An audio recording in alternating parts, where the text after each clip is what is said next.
I've beaten a From Software game.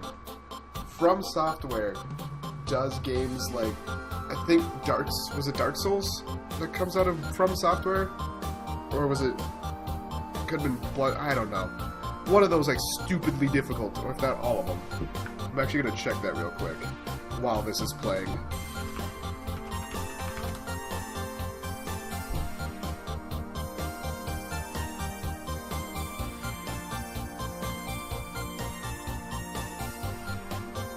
Okay, yep.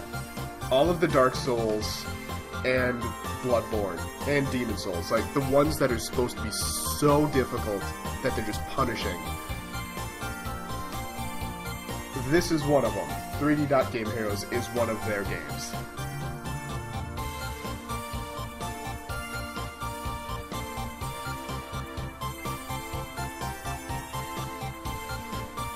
However, the weird thing,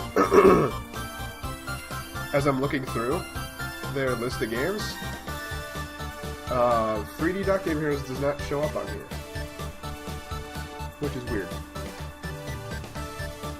But beside the point, like, this is super exciting for me. I'm so happy that I can say that I've beaten this now. Like, this has been a game that I started numerous times. You saw, like, the longest I've played was less than 3 hours. And my very first trophy was 5 years ago. 5? 10. 5 years ago. 2010. And you know what? It's not as difficult as was perceived. Like, this is a game that is not easy by any means, but it's not what I would consider like on the same level of Demon Souls and Dark Souls and Bloodborne.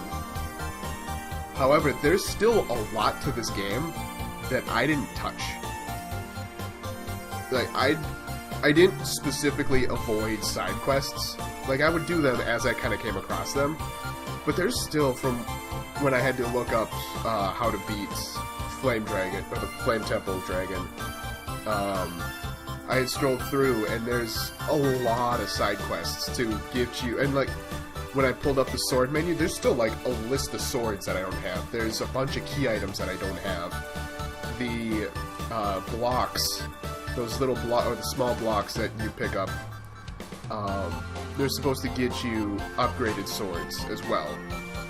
And if you find all of those, you get Excalibur as a final sword. So, like, there's things that I could have made this game a little bit easier had I gone exploring a little more. Which that Flame Dragon, when I looked at that, like, it was almost entirely impossible with a regular sword. So that's how I found out, oh look, I need to go get this other sword. And then I picked up the sword that I ended up using at the end of the game, and upgrading that, which I could have upgraded a lot more too. Like, I was in this town. I had enough money for it, but I honestly, I don't mind that I kind of made it a little more difficult. Like, because honestly, at the end of the game, you saw my reaction when I beat, what's-his-face? And you saw just the yes reaction that I had, and it was so good. I'm so excited, so happy that I beat it, and I'm so happy that I was able to show it to all of you guys.